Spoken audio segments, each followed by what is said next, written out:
कोई तो ऐसी जगह हो, कोई तो ऐसा इंसान हो जहां आपको पर्दे की जरूरत ना हो, आप खुल के अपने मन की बात हर बात कह सके।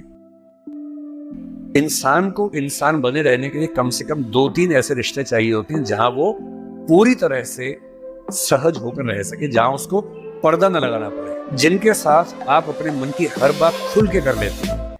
शंकराचार्य के हिसाब से ये जो दुनिया हमारी है, ये भी एक तरह का सिमुलेशन है। अंतर सिर्फ इतना है कि हम कैरेक्टर हैं और उस वीडियो गेम का रिमोट किसी और के हाथ में है, कोई हमारे साथ खेल रहा है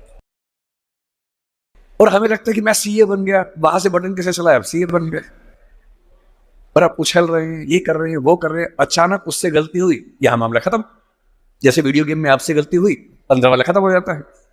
इतनी फानी किस्म की जिंदगी, इतनी बुलबुले जैसी जिंदगी, उस जिंदगी में इन छोटी छोटी बातों में इतना लीन होकर डूबे रहना, मेरे ख्याल से इससे खराब जिंदगी कोई नहीं हो सकती।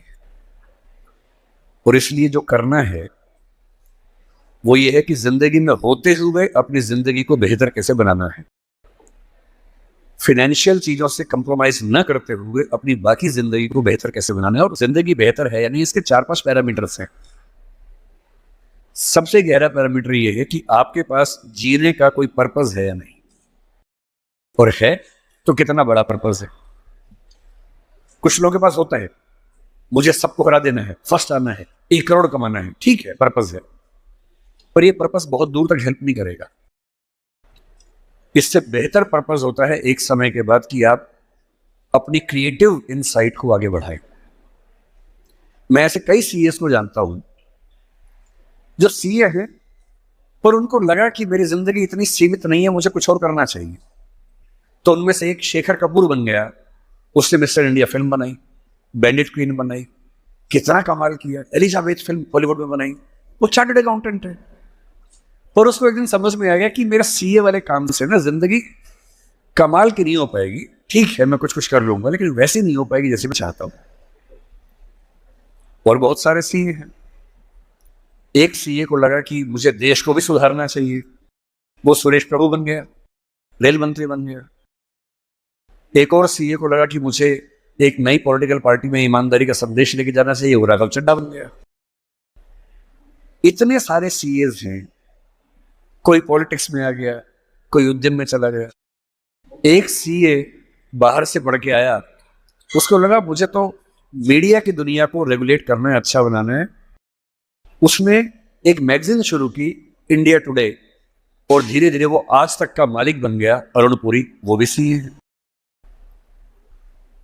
क्यों सीए होके ये मान लेना है कि मेरी जिंदगी इतनी ही है।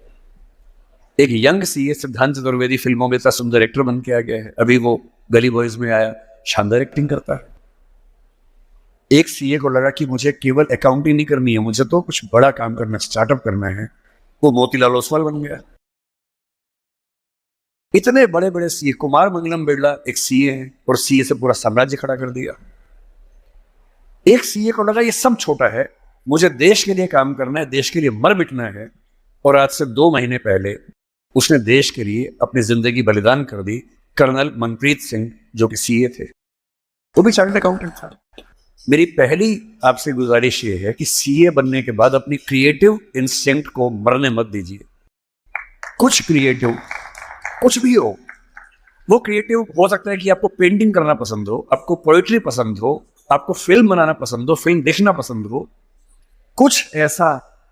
क्योंकि जो क्रिएटिव नहीं है, कई थिंकर्स कहते हैं कि जानवरों के पास जो 5 सेंसेस होती हैं, मतलब सबके पास नहीं, लेकिन जैसे गधे के पास है, गाय के पास है, इसके पास है, 5 सेंसेस हैं, हमारे पास 5 सेंसेस हैं। तो वो कौन सी चीज है जो मनुष्य को उनसे अलग करती है? तो वो क्रिएटिव सेंस है। और जिसने अपनी क्रिएटिविटी को ही मार दिया, फिर वो तो एक मशीन है, फिर कहेगा इंसान। इसलिए मेरी पहली गुजारिश आप सबसे ये है कि सीए होते हुए कुछ ऐसा क्रिएटिव शौक पाल लीजिए कि दिन में 1 घंटा मस्ती से गुजार सके उसमें। वो कुछ भी हो, फिल्म देखने से लेकर कविता लिखने तक, पेंटिंग करने तक, कुछ भी हो। गाना हो, गाना सीखिए, सिंगिंग सीखिए, इस उम्र में सीखिए, तबला बजाना सीखिए, हारमोनियम सीखिए, गिटार सीखिए। कुछ ऐसा जो करते हुए डूब जाने का मन करे। बस कुआं खोदना मत सीखना, उसमें डूब गए तो मुश्किल हो जाएगा। बाकी कुछ भी जिसमें आपको मजा आता हो सीखिए। दूसरा, एक ऐसा पर्पस जीवन में रखा, बेशक इतना सा पर्पस हो, जैसे आपके लिए सबसे आसान क्या है, अपने आसपास 2 4 5 लोगों को सिर्फ इतना समझा दीजिए कि फाइनेंशियल विजडम जीवन में कैसे काम करती है, अपने पैसे का इस्तेमाल कैसे करना है, पैसा कमा के कैसे सेव करना है, कैसे इन्वेस्ट करना है, क्योंकि उस मामले में आपका मुकाबला कोई कर नहीं पाएगा। या अपने घर के आसपास 3 4 गरीब बच्चों की पढ़ाई का खर्चा उठा लीजिए, उनसे हफ्ते में बार मिलते रहिए, और आप पाएंगे आपके चेहरे पर पहले से ज्यादा चमक आनी शुरू हो गई है, और आपको कंपटीशन, परेशानी, वो जो नफरत का माहौल दिन भर होता है, इसको हरा दूं, उसको हरा दूं, इस सब से मुक्ति मिलने लगी है, और आप अंदर से एक बेहतर इंसान बनने के प्रोसेस में आ रहे हैं। तीसरी बात, आप कितने भी सफल हो, यदि आपके जीवन में कुछ खास रिश्ते ऐसे नहीं हैं, जिन रिश्तों के साथ, चाहे वो प्रेम का हो, विवाह का हो, भाई का हो, बहन का हो, दोस्त का हो, जिनके साथ आप अपने मन की हर बात खुल के कर लेते हैं, तो आपका फाइनेंशियल अकाउंट चाहे कुछ भी हो, दरअसल आप एक दिवालिया इंसान हैं, बैंकरप्ट इंसान है। आपके अकाउंट में कितने जीरो हैं वो काम नहीं आएगा, आपकी जिंदगी का जीरो बहुत बड़ा है। इंसान को इंसान बने रहने के लिए कम से कम 2 3 ऐसे रिश्ते चाहिए होते हैं जहां वो पूरी तरह से सहज होकर रह सके, जहां उसको पर्दा न लगाना पड़े। हम सब दिन भर पर्दे लगाते रहते हैं, खुद को ढकने में लगे रहते हैं। जब भी किसी से बात करते हैं खुद को छिपाते ज्यादा हैं, सामने कम लाते हैं, क्योंकि समाज का उसूल ऐसा होता है। कोई तो ऐसी जगह हो, कोई तो ऐसा इंसान हो जहां आपको पर्दे की जरूरत ना हो, आप खुल के अपने मन की बात, हर बात कह सके। इसलिए मैं अपने जो काउंटर पार्ट्स हैं, चाहे वो सिविल सर्वेंट्स हो, चाहे आप सीए हैं, मैं अक्सर कहता हूं कि जिंदगी की बैलेंस शीट में पैसे के साथ साथ creativity, emotional satisfaction, personal space. Personal space का मतलब ये होता है कि आपका जीवन बहुत सारे लोगों का है, आपके परिवार का है, आपकी कंपनी का है, आपके क्लाइंट का है, सबका है। और अक्सर आप देखेंगे कि आपका जीवन सिर्फ आपका नहीं है, बाकी सबका है। दिन भर ऑफिस में रहे, 24 घंटे मिलते हैं, 8 सोने में गुजर गए, 1 2 घंटे तैयार व्यार होने में चले गए 10।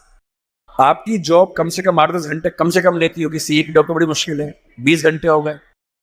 घर पहुंचे, परिवार ने कहा कि हमारा टाइम, पति या पत्नी ने कहा मेरा टाइम, बच्चों ने कहा मेरा टाइम, उनको दिया, सब हो गया, अपने लिए कुछ नहीं बचा। और इसी जद्दोजहद पर एक शायर ने, कृष्ण बिहारी नूर ने, कितनी सुंदर बात लिखी, वो सुन के हिल जाएंगे आप। लगता है कि हम सबकी जिंदगी का स्कैन, एक्सरे निकाल दिया हो। उसने कहा, इतने हिस्सों में बट गया हूं मैं, कंपनी, क्लाइंट, परिवार, बच्चे, स्कूल, ये सारा ठिकाना, इतने हिस्सों में बट गया हूं मैं, मेरे हिस्से में कुछ बचा ही नहीं। जिंदगी से बड़ी सजा ही नहीं, और जुर्म है क्या पता ही नहीं। तो जब जिंदगी के अपने हिस्से आप बांट रहे हो सबके लिए, हो सके, मैं तो करता हूं रोज, हो सके तो रोज कम से कम आधा या 1 घंटा सिर्फ अपने लिए रखना है, जिसको मी टाइम कहते हैं आजकल के लोग। वो मी टाइम कैसे आ सकता है? उसका एक आसान तरीका ये है कि जब आप घर से ऑफिस से घर जाएं, अगर खुद ड्राइव करते हैं, वो मी टाइम हो सकता है। उसमें फोन को ऑफ कर दीजिए, अपने आप से बात करते हुए चलिए, अपने आप से सवाल, अपने आप से जवाब, अपने आप से ठहाका मार रहे हैं, कुछ सोच रहे हैं, उधेड़-बुन में हैं। अगर वो नहीं मिलता टाइम, तो घर पे या ऑफिस में कुछ आधा घंटा निकालिए, कागज पेन लेके बैठिए, कुछ पॉइंट्स नोट कीजिए, और रोज सोचिए कि आज का दिन मेरी जिंदगी को किस तरह से कंट्रीब्यूट करता है, अगर करता है या नहीं करता।